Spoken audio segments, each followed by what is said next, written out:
Hello दोस्तों, welcome back. Free circuit lab में आपको स्वागत है। दोस्तों, हम लोग अगर एक वोल्टेज से दूसरा वोल्टेज में कन्वर्ट करना चाहते हैं तो इस तरह के वोल्टेज रेगुलेटर्स यूज करते हैं, जैसे कि 7805, 7809, 7812। ये 5 वोल्ट, 9 वोल्ट, 12 वोल्ट की रेगुलेटर है। लेकिन ये सब रेगुलेटर्स ज़्यादा हीट होता है तो ज़्यादा करंट के लिए हम लोग इसको इस्तेमाल नहीं कर सकते हैं। इसलिए जो मॉडर्न रेगुलेटर्स होते हैं स्विचिंग वाला, ये बहुत ही एफिशिएंटली हाई करंट प्रोवाइड कर सकता है। ये हायर वोल्टेज लेके लोअर वोल्टेज दे सकता है, यानी बक कन्वर्टर, या फिर ये बूस्ट कन्वर्टर भी आता है। ये लोअर वोल्टेज इनपुट लेके हायर वोल्टेज आउटपुट कर सकता है। और यहाँ पर सबसे मज़े की बात यह है कि आप मनचाहे वोल्टेज इससे सेट कर सकते हैं इस प्रीसेट को घुमाकर। तो देखिए, मैंने 4 वोल्ट इनपुट दे के यहाँ पर घुमा घुमा के इसके आउटपुट को जितना चाहूँ बढ़ा सकता हूँ। जैसे कि यहाँ पर 28 वोल्ट कर दिया, तो बेसिकली जितना चाहूँ नहीं बढ़ा सकता हूँ, लेकिन दोस्तों काफ़ी हद तक बढ़ा सकता हूँ। तो यहाँ पर इतना कंपोनेंट्स क्यों लगाया जाता है, इन हर एक कंपोनेंट्स का काम क्या है और ये चीज़ कैसे काम करती है, इसी के बारे में ये वीडियो है। तो इस वीडियो को लास्ट तक देखना, आपको पूरा समझा दूंगा। तो चलिए एक बेसिक सी आइडिया से शुरुआत करते हैं। अगर मैं आपको ऐसा एक सर्किट दूं जहाँ पर एक बैटरी है, एक स्विच है, एक कैपेसिटर है और इसके साथ लगा हुआ एक लोड। ये लोड कैपेसिटर की वोल्टेज से चलेगा, कैपेसिटर में जो चार्ज होगा उसी से ये लोड चलने लगेगा। तो आप अगर इस सर्किट को प्ले करता हूँ और यहाँ पर जो आउटपुट वोल्टेज है यहाँ से मैं देखता हूँ, तो आउटपुट वोल्टेज ब्लू कलर में आएगा, इनपुट वोल्टेज है ग्रीन वाला। अब अगर इस स्विच को दबाया जाए तो देखिए कैपेसिटर तुरंत चार्ज हो गया और ये लोड को चलाते चलाते धीरे धीरे डिस्चार्ज हो रहा है। लेकिन स्विच को दबाते ही तुरंत कैपेसिटर चार्ज हो जा रहा है। तो कैपेसिटर चार्ज होने में कोई भी टाइम नहीं लग रहा है, इसलिए थोड़ा सा डिले करने के लिए हम लोग एक रेजिस्टर यहाँ पर लगा देते हैं। क्यों लगा रहा हूँ आपको पता चल जाएगा थोड़ी ही देर में। तो यहाँ पर एक रेजिस्टर लगा दिया। अब ये कैपेसिटर को धीरे धीरे चार्ज करेगा। अब हम लोग इस स्विच को दबा के इस कैपेसिटर की वोल्टेज को कोई भी एक पॉइंट में छोड़ सकते हैं। देखिए, इस कैपेसिटर में मानिए कि हमें 5 वोल्ट रखना है, तो हम लोग इस स्विच को ऑन ऑफ ऐसे कनेक्ट डिस्कनेक्ट कर करके 5 वोल्ट के अराउंड इस कैपेसिटर की वोल्टेज को वेरी कर सकता हूँ। तो इसी तरीके से स्विचिंग रेगुलेटर काम करता है। जैसे आपने 12 वोल्ट दे के 5 वोल्ट आउटपुट लेंगे तो वहाँ पर जो उसके अंदर की मॉसफेट या ट्रांजिस्टर है वो ऐसे ऑन ऑफ होके उस आउटपुट कैपेसिटर के वोल्टेज को इस तरह से 5 वोल्ट के आसपास रखेगा। लेकिन दोस्तों, यहाँ पर प्रॉब्लम यही है कि जो रजिस्टर हमने लगाया कैपेसिटर की चार्जिंग को स्लो करने के लिए, वो रजिस्टर पावर लॉस करेगा और हीट होगा। तो इस रजिस्टर को हम लोग बदल के दूसरा कोई कंपोनेंट चूज करेंगे जो हीट नहीं होता है, पावर लॉस नहीं करता है। तो इससे हमारा एफिशिएंसी बहुत ज़्यादा बढ़ेगा। तो यहाँ पर इस रजिस्टर को खोल के हम लोग लेके आएंगे एक इंडक्टर को। तो इंडक्टर इसकी रिस्पांस को स्लो कर देगा, क्योंकि हमें पता है इंडक्टर ज़्यादा हाई स्पीड में रिस्पांस नहीं करता है। कोई भारी चीज़ के जैसा होती है, उसको आप लोग तुरंत नहीं उठा सकते, तुरंत कहीं पे ब्रेक नहीं कर सकते। इस तरीके से इंडक्टर भी काम करता है। इसको तुरंत ऑन नहीं कर सकते, तुरंत ऑफ भी नहीं कर सकते। तो इस तरीके से इंडक्टर जो है इसको स्लो कर दिया। देखिए, अब मैं इस स्विच को दबा दबा के इस कैपेसिटर की वोल्टेज को एक सर्टेन पॉइंट में रख सकता हूँ। मैं हाथ से उतना अच्छा नहीं कर सकता हूँ, लेकिन कोई आईसी को अगर इस काम को दिया जाए तो वो बहुत स्पीड से काम करेगा, बहुत एक्यूरेसी से। वो 5 वोल्ट बताया तो 5 वोल्ट ही करेगा उसको।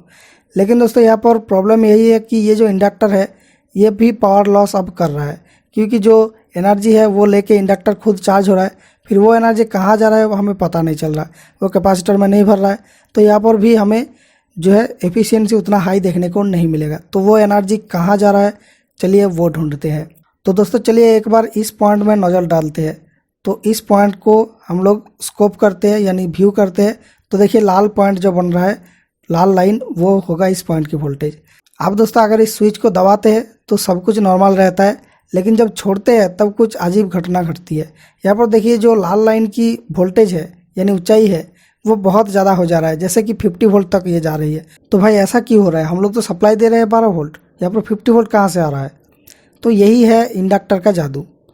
यहाँ पर जो इंडक्टर लगा हुआ है, ये जो एनर्जी को स्टोर किया था उस एनर्जी को तुरंत फेंक रहा है। इसलिए इंडक्टर स्प्रिंग की तरह बिहेव कर रहा है। जैसे एक स्प्रिंग में होता है, इसको दबा के छोड़ देते हैं तो वो स्प्रिंग तुरंत जंप करके बहुत हाई ऊंचाई तक जा सकती है। तो इस तरीके से इंडक्टर की वोल्टेज भी ऐसा ही काम करता है। तो इस वोल्टेज को काम में लेने के लिए हम लोग इस तरह की एक डायोड लगा देंगे। तो इस डायोड से क्या होगा, जो ये इंडक्टर स्प्रिंग के जैसा बिहेव करेगा, उस वोल्टेज को ये डायोड सीधा डायरेक्शन में भेज के कैपेसिटर में इनपुट कर देगा, यानी कैपेसिटर को चार्ज कर देगा। अब देखिए, इस पॉइंट की जो स्पाइक है वो बहुत ज़्यादा नहीं जा रहा है, जो सप्लाई वोल्टेज है उसके अंदर ही रह रहा है, जैसे 10 या 12 वोल्ट के आसपास। अब ये क्या कर रहा है, जो डायोड है वो जो इंडक्टर की स्पाइक है उसको कैपेसिटर को चार्ज करने में मदद कर रहा है। देखिए जैसे ही स्विच को छोड़ता हूँ तो डायोड के अंदर करंट जाने लगती है। ये जो ब्लू लाइन दिख रहा है ये डायोड के अंदर करंट है। स्विच को छोड़ते ही डायोड काम करने लगता है एक इंस्टेंट के लिए, बहुत ही कम समय के लिए। तब वो क्या करता है, इंडक्टर के अंदर जो भी बचा हुआ चार्ज था उसको कैपेसिटर में भर दिया, फिर वो लोड में जाएगा।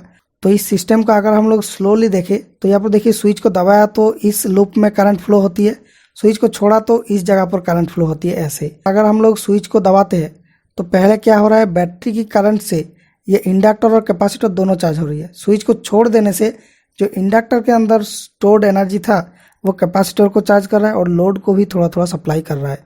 मतलब कि इंडक्टर और कैपेसिटर दोनों चार्जिंग डिस्चार्जिंग चलता रहता है स्विच को दबाने से और छोड़ने से। इसी तरीके से बक कन्वर्टर काम करती है, हायर वोल्टेज से लोअर वोल्टेज की आउटपुट प्रोवाइड कर पाती है। तो इसको इस तरीके से अगर हम लोग स्विच को सही सही टाइम पर ऑन या ऑफ कर सकते हैं तो यहाँ पर हम लोग कोई भी मनचाहा वोल्टेज बना सकते हैं एक वोल्टेज को इनपुट लेके। तो ये होगा बक कन्वर्टर, मतलब हायर वोल्टेज इनपुट लेके लोअर वोल्टेज आउटपुट कर सकता है। तो इस तरीके से बक कन्वर्टर काम करती है। आई होप आपको ये आइडिया समझ में आ गया। अगर नहीं आया तो वीडियो को दोबारा देख सकते हैं आप। अब हम लोग बात करेंगे बूस्ट कन्वर्टर के बारे में। भैया बूस्ट कन्वर्टर कैसे काम करती है, हायर वोल्टेज आउटपुट कर सकता है। तो यहाँ पर ये वीडियो और भी दिलचस्प होने जा रही है क्योंकि हम लोग वोल्टेज को कैसे बढ़ा सकते हैं ये हम लोग देखेंगे इंडक्टर का जादू। यहाँ पर दोस्तों सारे कंपोनेंट रहेगा लेकिन इनका जो अरेंजमेंट है वो बदलेगा। जो बक कन्वर्टर का सर्किट था वहाँ पर जैसे कनेक्टेड था, बूस्ट कन्वर्टर में उल्टा तरीके से कनेक्ट होगा। जैसे यहाँ पर जो स्विच है वो यहाँ आ जाएगी, जो इंडक्टर है वो यहाँ पर आ जाएगी बैटरी के पास और यहाँ पर ऐसे बैटरी के साथ कनेक्ट हो जाएगी और ये डायोड जो है ये घूम जाएगी और ये घूम के यहाँ पर कैपेसिटर को चार्ज करने के लिए कनेक्ट हो जाएगी इस जगह पर। अब इस सर्किट को प्ले करके अगर स्विच को दबाते हैं तो ये बैटरी शॉर्ट हो जाता है और लाल हो जाता है। भाई ये क्यों हो रहा है? यहाँ पर हमने गलती ये किया कि जो इंडक्टर है वो यहाँ पर परफेक्ट इंडक्टर चूज किया। जो कोई भी कॉयल होता है उसका कुछ तो रेजिस्टेंस होता है, कॉयल की जो वायर की रेजिस्टेंस, लेकिन इस सॉफ्टवेयर में उसको ये जीरो मानता है, इसीलिए वोल्टेज शॉर्ट हो जा रहा है। तो हम क्या करेंगे, एक रजिस्टर लेके आएंगे और इसको यहाँ पर कनेक्ट करेंगे। रजिस्टर की वैल्यू बहुत ही कम रखेंगे, जैसे कि 1 ओम रखेंगे। तो ये बेसिकली रियल लाइफ में ऐसे रजिस्टर लगाना नहीं पड़ता है, वो रेजिस्टेंस होती ही है इंडक्टर के अंदर, यानी जो कॉयल की तार की रेजिस्टेंस। अब देखिए दाएं साइड में इस पॉइंट से हम लोग आउटपुट लेंगे, ये ब्लू लाइन में दिख रही है, और जो इनपुट है ये बैटरी का वोल्टेज ये ग्रीन लाइन में दिख रही है। अब अगर हम लोग इस स्विच को दबाते हैं और छोड़ते हैं तो देखिए यहाँ पर जो आउटपुट वोल्टेज है वो यहाँ पर जंप होने लगती है। सप्लाई वोल्टेज जो दिया था हमने ग्रीन लाइन, उससे भी हायर वोल्टेज यहाँ पर बन रही है ब्लू लाइन में। देखिए सप्लाई वोल्टेज हमने दिया था 12 वोल्ट, लेकिन यहाँ पर 30-40 वोल्ट तक भी जा रही है वोल्टेज। तो भाई ये कैसे हो रहा है? तो यही होता है इंडक्टर का मैजिक। तो चलिए इसको समझने से पहले इंडक्टर को पहले समझ लेते हैं, इंडक्टर कैसे काम करती है। तो इसलिए हमें इस डायोड को खोलना पड़ेगा। तो सर्किट से हम लोग कैपेसिटर और रेजिस्टर यानी लोड को अलग कर दिया। अब हम लोग ओनली बात करेंगे ये बैटरी, इंडक्टर और स्विच के बारे में। अब देखिए इस केस में अगर स्विच को दबाया जाए फिर छोड़ा जाए तो देखिए इंडक्टर की जो वोल्टेज है वो तुरंत जंप हो रहा है, जंप होकर एक स्पाइक यानी सुई जैसा बना रहा है। तो यहाँ पर देखिए जो वोल्टेज है वो बहुत ही शॉर्ट टाइम के लिए बहुत ही हाई वोल्टेज यानी पल्स दे रहा है, 1 किलो वोल्ट तक जा रही है यानी 1000 वोल्ट तक। तो ये जो स्पाइक है इसको अगर हम लोग काम में लेते हैं कैपेसिटर को चार्ज करने के लिए, तब हम लोग यहाँ से हायर वोल्टेज जनरेट कर सकते हैं। तो ये जो स्पाइक है इसका वोल्टेज बहुत ही ज़्यादा हो रहा है, 1000 वोल्ट जैसा, 300-400 वोल्ट जैसा। तो ये वोल्टेज अगर उस कैपेसिटर को चार्ज करेगा तो वो कैपेसिटर को ऑब्वियसली बैटरी की वोल्टेज से भी ज़्यादा वोल्टेज में पहुंचा देगा। तो इसी तरीके से बूस्ट कन्वर्टर काम करती है। इसको स्लोली देखेंगे तो देखिए स्विच को दबाने से 2 लूप बन जाती है। लेफ्ट साइड में बैटरी इंडक्टर को चार्ज कर रही है, राइट साइड में कैपेसिटर लोड को चला रहा है। और जब छोड़ देते हैं तो यहाँ पर इंडक्टर में स्टोर्ड हुआ एनर्जी जो है वो कैपेसिटर को और लोड को दोनों को चला रहा है। तो स्विच ऑन तो बैटरी से इंडक्टर चार्ज हो रही है और कैपेसिटर से लोड चल रही है।